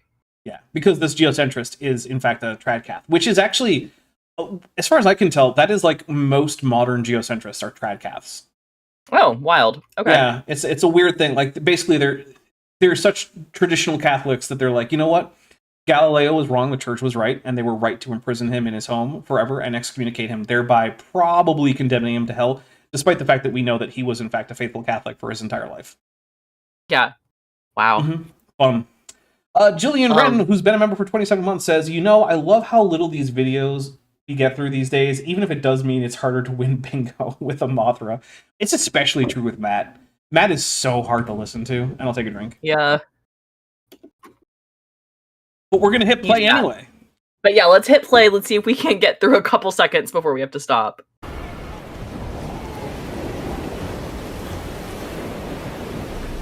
Is that a Mayan temple? You know what? We're not going to worry about it. Yeah. Cool boat video. Yay! Cool boats are cool. Yeah? Cool boats are cool. Yeah, that's gotta be the arc. Then, by the 40th day of the flood, this is when the Absorica megasequences began hitting. The map showed that this is when things became much worse. The map doesn't show that, Matt, though. That's not what it shows, friend. What it shows is the extent of various cratonic sequences in North America, and you are having to invent reasons why that is caused by a flood rather than a sea transgression. But you don't have any actual reasons. All you have is lying about what geologists think about various kinds of sandstone formations, like ripple marks versus sand dunes and crossbedding. And then also just not giving any examples of any of this in the actual geology of the Earth that you think specifically points to this event, besides saying the mega sequence as a whole, which again is just a cratonic sequence, which does not characteristically contain any of the things you pointed out as being indications of a tsunami-caused flood, Bat. Yeah. You have to connect those dots for me. Yeah. You got to connect those dots. That's you've got to make a claim. You've got to make a well-supported claim. No, right? You know what? I don't even care if it's well-supported. You at least make a series of statements that, when taken together, make a sound argument. That's all I'm asking, right? Yeah, you don't need to make a well-supported claim. Please make a logically self-consistent claim. Right. Yeah, which is what I mean by sound in this context, right? A sound argument, so there's valid and sound, right? All valid arguments are sound. Not all sound arguments are valid. So a sound argument is one where, if we accept the premises of the argument, then that argument would lead to the conclusion that is supplied. Yeah, but a great example. Oh, sorry. A great example of a very sound argument, right? Was premise: all waves propagate through a medium, right? Mm-hmm.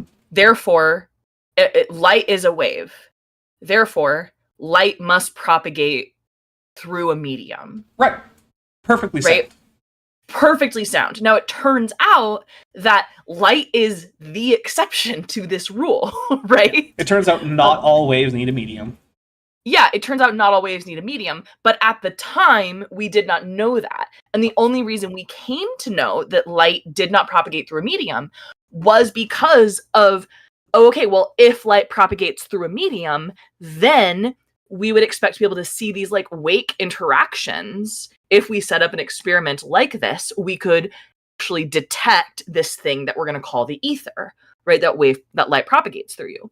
So people did a lot of experiments based on the premise that all failed, right?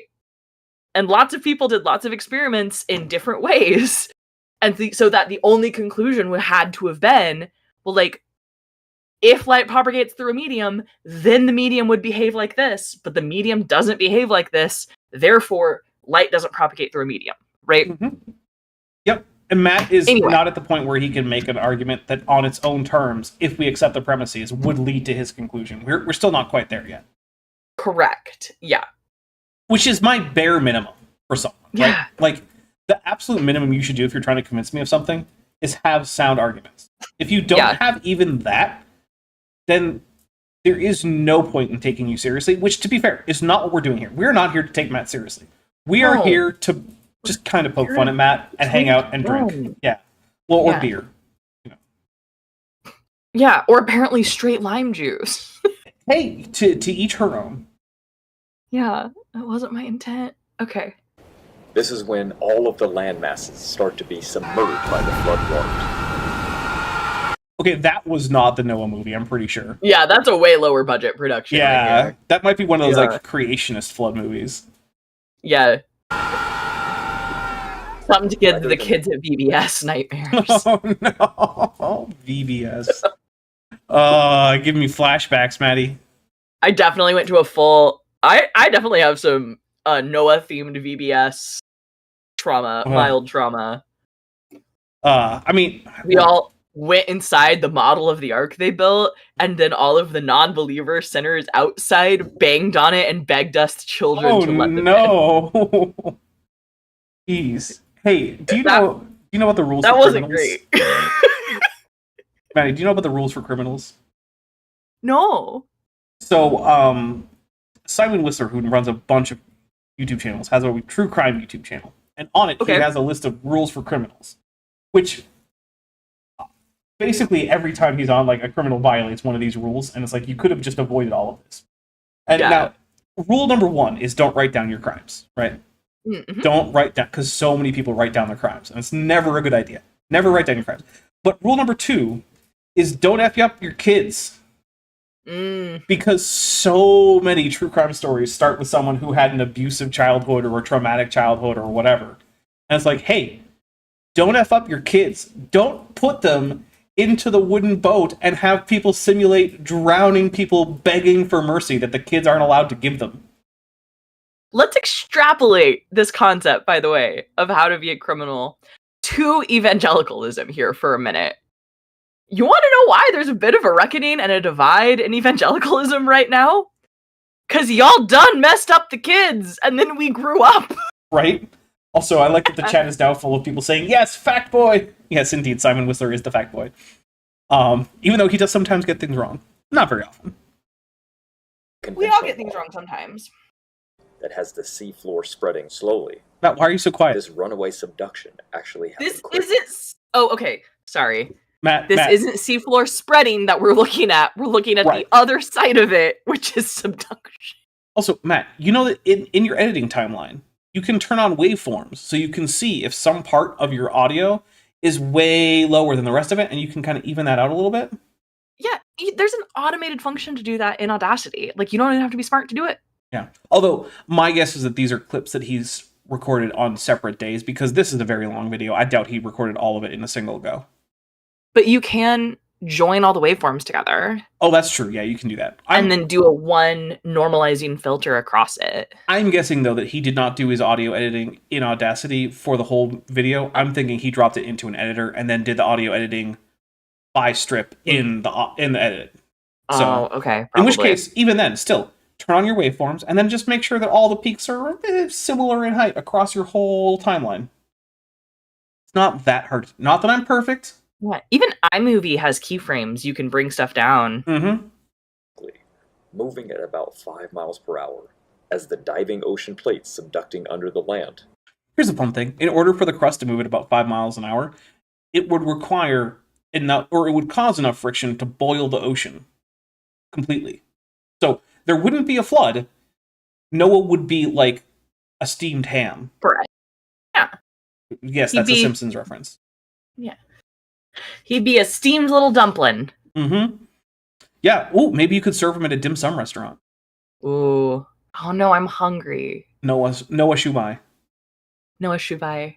Oh man, I like Shumai. I just overall really like going for tea, as the Chinese might say. Because that doesn't normally actually mean going to get tea, it means going to get dim sum. Oh, Yeah. okay. Yeah, if you're in China and if someone in Chinese asks you if you want to go get tea, they're probably asking if you want to go get dim sum. That's delightful. Mhm. I would like dim sum right now. I don't know of a dim sum place near me, though. Actually, Alas.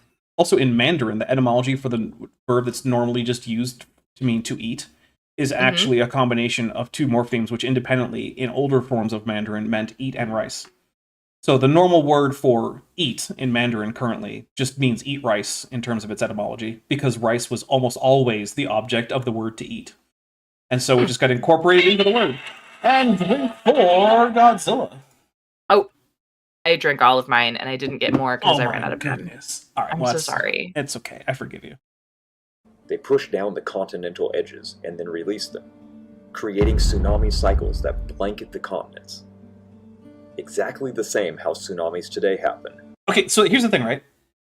If you ignored the friction, right? Just Yeah. pretend friction doesn't exist. Well, we come into a couple problems. One, there wouldn't be this buckling because there would be nothing that would be pushing the crust down. But if we ignore the heat from friction, but we keep the mechanical stresses from friction, which is completely impossible.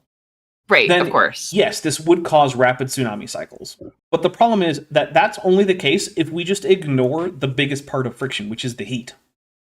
Mm-hmm. Well, because tsunamis occur.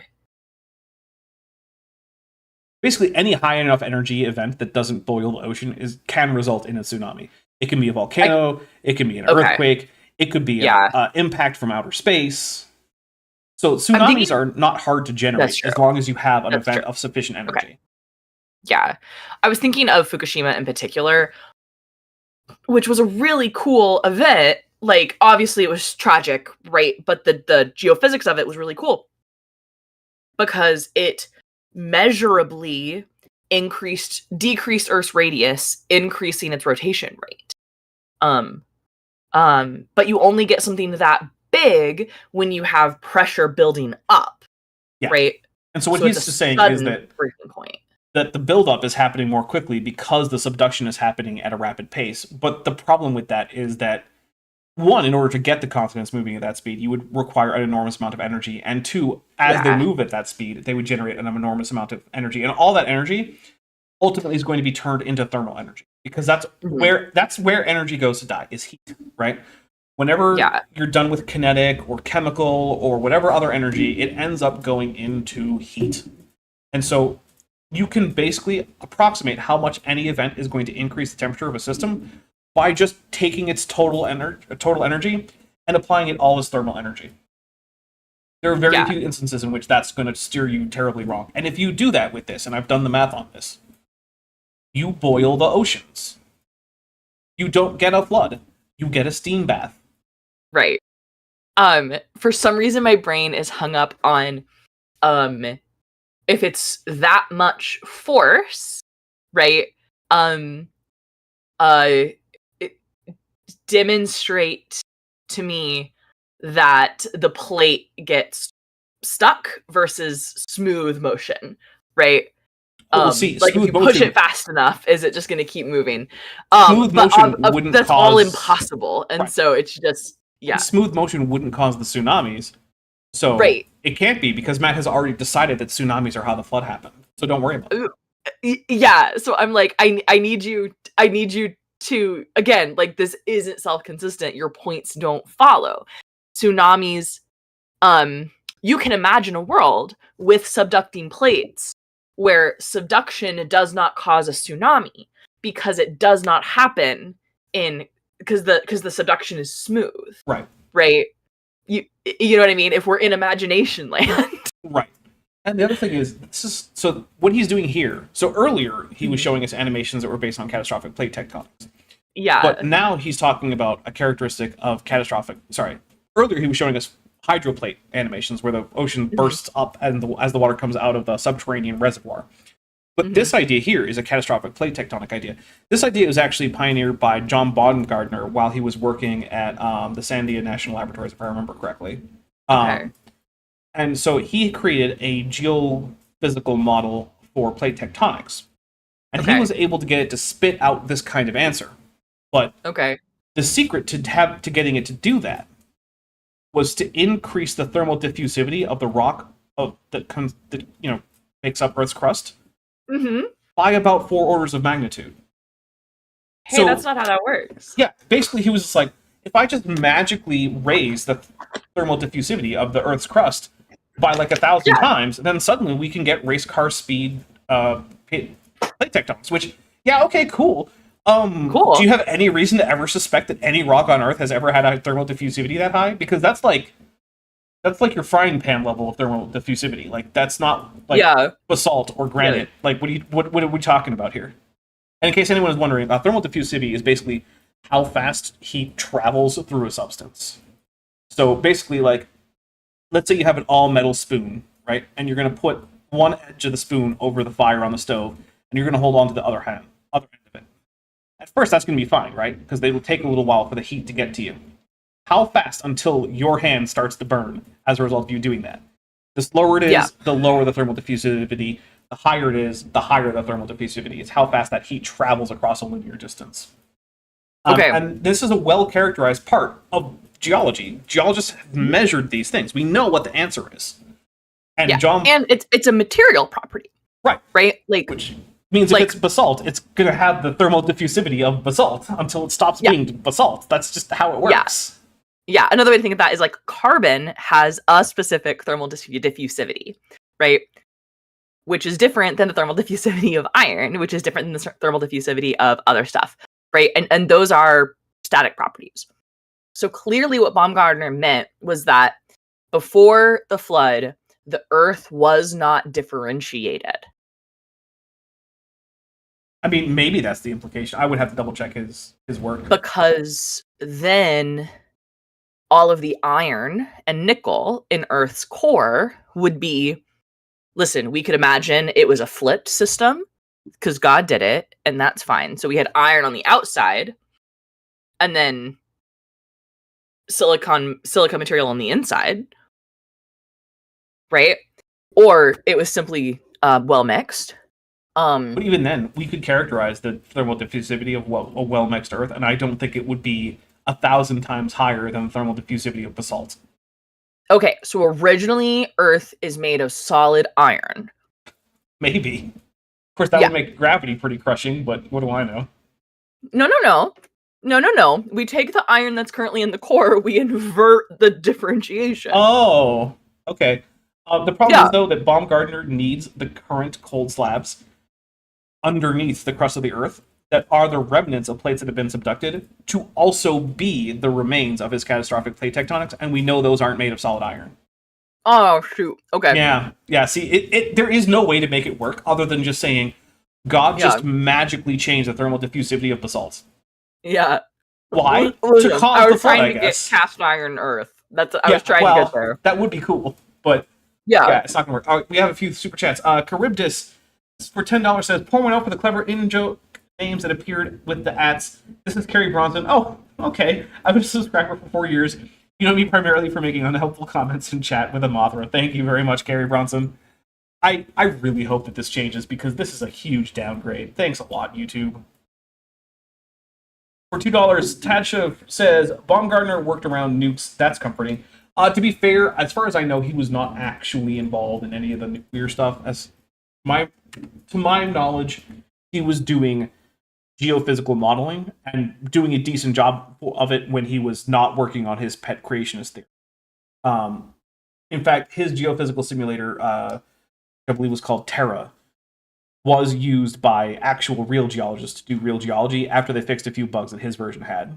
So, like, it's not like he didn't make any real contributions to geophysics. He did. It's just that he also went off the crazy end with fiddling with parameters in a simulation to get the answer he wanted, rather than trying to figure out realistic parameters to see if what he expected was the outcome, because obviously it wasn't. Then, Thylacoleon Kennedy 7 has gifted 10 Dapper Dinosaur memberships. I want to say thank you so much for that. So we are going to up that right there, and I'm going to take 10 drinks while Maddie tells us, let's see. What did I tell you about? I want you to tell me what your favorite sci-fi show is that isn't a Star Trek property. Ooh, that's easy. Stargate. Stargate. SG-1.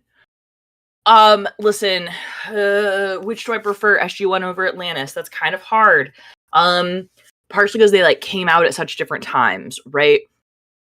I love SG-1, like I love the characters of SG-1, but I think sometimes the storylines in Atlantis are a little more like,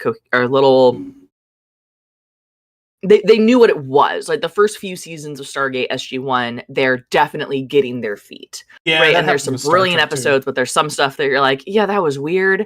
And then we really find the feet of like modern sci-fi, I think, in season 3 and especially season 4. All right. Sam is my hero. A lot of my life choices have been to make me more like Sam Carter. Fair. All right, I'm going to hit play on this. Let's do it. We're close to the end. We've made some progress. Yeah. But only more intense and frequent. For example, the most powerful earthquake ever recorded in Japan was a magnitude 9.1 that occurred in 2011. This earthquake was caused by an undersea megathrust. Megathrust. I don't know if that's a scientific term. That sounds like someone's name. Look, yeah, I was gonna say it sounds like someone's adult film stage name. Mm-hmm. I'm Paul Megathrust. Like, oh, okay. Paul Megathrust. About 45 miles east of the Japanese coast. At the center, there was a 160-foot slip between the overriding plate that was part of Japan and the which, by the way, is an insane amount of slippage for an earthquake. Like this is it's insane. Like again, wow. measurably decreased the length of a day.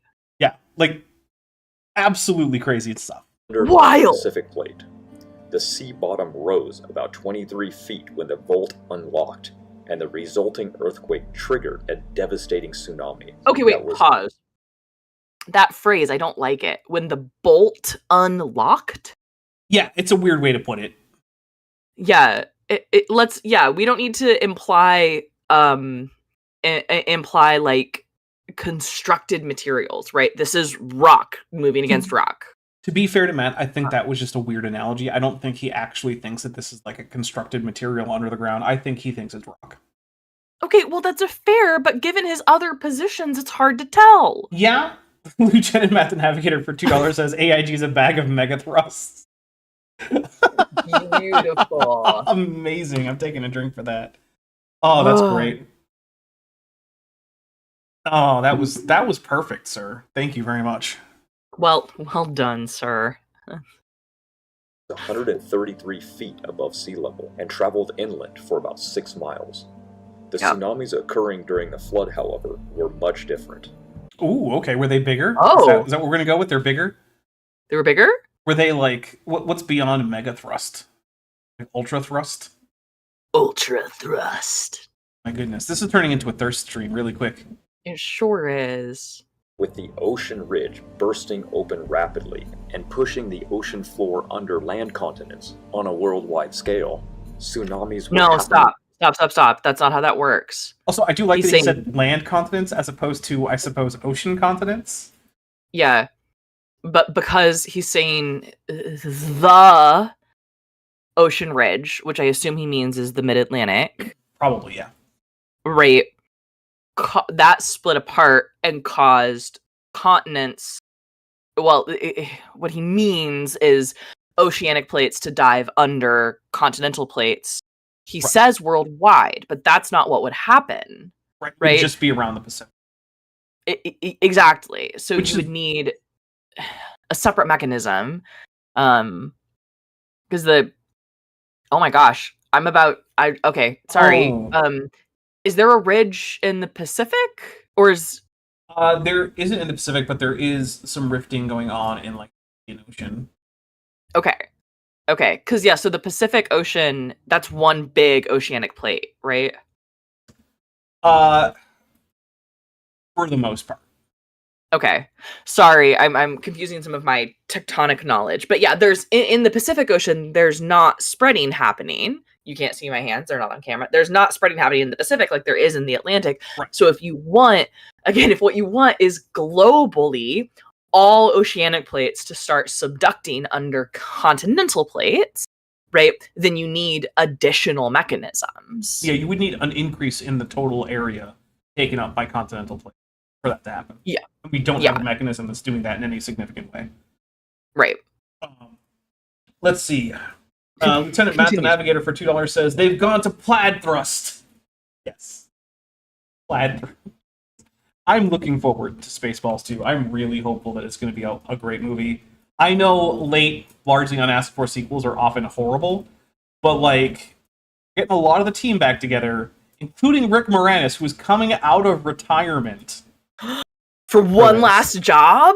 Basically, yeah. Which means he's probably going to die during production because that's what happens when you come out of retirement for one last job. One last job. But still, yeah, like, of all the things to get Rick Moranis to come back to acting, and here's the thing, like, I am in no way bitter at Rick Moranis, because he decided to quit acting to better take care of ill family member, and, like, that's a great reason to get out of the public light and, you know, go do a less demanding job in terms of, like, time. So, like, more power to him, but, like, also, I have missed Rick Moranis being in movies, because he is great. So, alright, here we go. In cycles, several every hour, and with long stretches of subduction zones active at the same time. The incoming phase of a tsunami has a much higher speed and is highly turbulent. Much higher than what? Much higher speed than what? Yeah. Like, that's not even like a rhetoric. That's just a basic grammar thing. Like, Matt, learn English. Yeah. It's well, your like, native he's clearly, language. he pulled a quote from something because the and is highly turbulent, right? Yeah, that doesn't sound like him. That's true. That doesn't sound like him. That sounds like the last half of a sentence out of a paper on like oceanography or something, right? Yeah. Okay.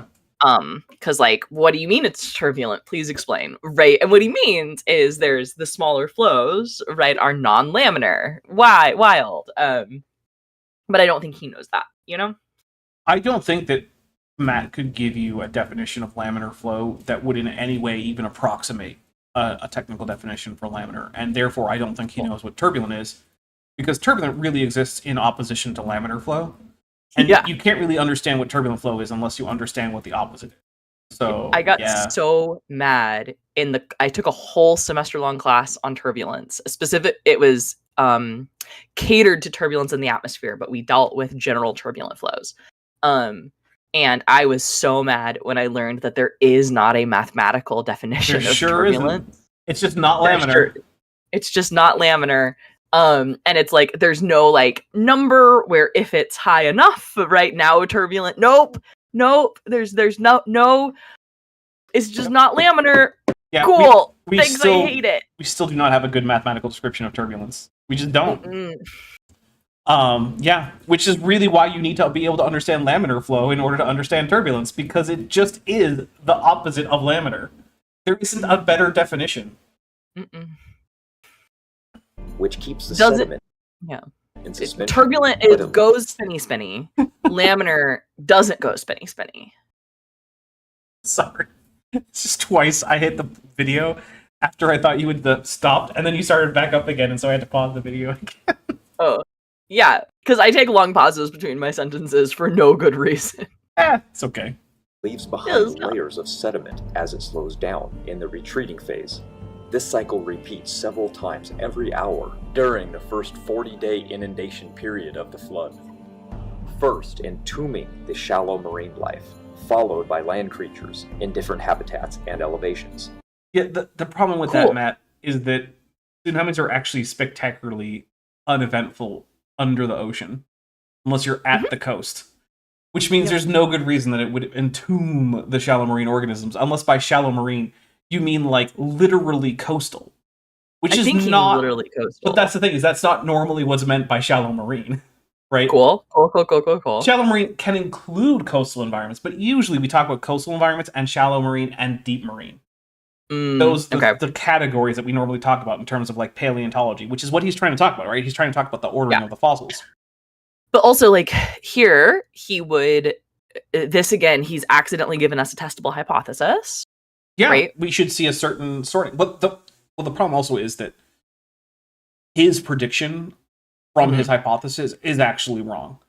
What tsunamis actually do is result in a conglomeration of all of the organisms that are over its entire extent kind of jumbled up, right? Because if it's going to sweep things back out to sea, which it does, it's going to grab whatever is in there. So like let's say a tsunami hits like the coast of India, right?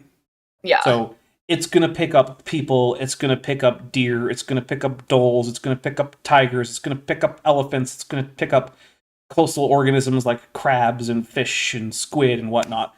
And they're all just going to be jumbled together in a layer of high energy deposition sediment of whatever kind it is that the tsunami is picking up. And I just picked India because in some of my videos I've used some flooding in India as an example of how what flooding does to organisms, because there have been some relatively recent floods there, and by recent I mean like past few decades, that have been documented as like what it did with wildlife and what it killed and how the corpses ended up where they ended up and stuff like that. So that's why I picked India. So okay, gotcha. Not trying to wish tsunamis on India. Yeah. Plus Manya would get angry with me if I did that, and I don't want Manya angry at me. That's low on my list of things to do. All right, so we are going to start getting out of here. Maddie, do you have anything coming up for any of your channels that you want to tell people about? Oh, okay. If you haven't checked out OK Roll, we finished airing the actual play series Pride and Extreme Prejudice, which it's a 4-episode one. I really like it. And we'll be back with a live stream on there second Sunday in August. So I think that's the 10th. Yes, maybe. I think that's the day. I don't know what game we're going to be reviewing. You guys can listen, I'm in Dapper's Discord. Hit me up there. Let me know what game you think we should review. That's what I'm going to play. Oh, and I'm going to plug that I'm going to be at Top Hats Off on Friday. We finally get to get back to playing Power Rangers. Nope. Not Power Rangers, Star Trek! There it is. I've had Power Rangers on my mind because the last OK Roll stream where we reviewed a it was a Power Rangers game. It was a off-brand Power off-brand, Rangers. yeah, no copyright possible Power Rangers game. Yeah. Okay, that's what I got to plug. Roshan said Dapper just wants to name animals. I mean, I never don't want to name animals. Maybe a little bit. Yeah. But all right, let's see what's coming up on the channel here. So on Thursday, we have a new premiere. It is going to be Lies About Adam and Eve, Hovind, and Sanford Part 3. Nice. So, yeah, Sanford is just going to tell us some blatantly untrue things about Adam and Eve. So that's fun. And that'll be the conclusion of that series. Then over on Friday, like Maddie said, over on Top Hats Off, Star Trek Endurance. Go check that out. And if there isn't Star Trek Endurance, which there hasn't been lately, so who knows, I'm sure I'll figure out something else to stream. Last few times there have been some art streams. We had Chesh did an art stream, then I did an art stream, then I did a different art stream. So, either way, there'll be something that'll be at 5 Pacific, 8 p.m. Eastern. Then on Saturday, currently the plan is to have Vishanti and Maya Atkinson on to talk about Billy Carson. I do have to make sure that everyone is good for what we're doing there, and I don't think Maya is on Discord, so we're gonna have to do a different option for what we're gonna do with the video. But yeah, so that should be at noon Pacific, 3 p.m. Eastern. And then next Tuesday will be Kent with Bent. I do not have a title, so if you have titles that you're thinking of, send them to me over in the Tuesday Stream Name Ideas channel on the Discord, because that's a different text channel that we also have. It's just tossing ideas at me for the names for Tuesday streams. With that being said, we are going to be watching 5 episodes of Power Rangers Dino Fury. There we go. Over on the Discord server. So if that is something that is interesting to you, please head over there. I will be screen sharing them from, where they're available to stream. And yeah, other than that, I hope everyone has a safe rest of your week. Yeah, and have a wonderful day, everybody. Bye!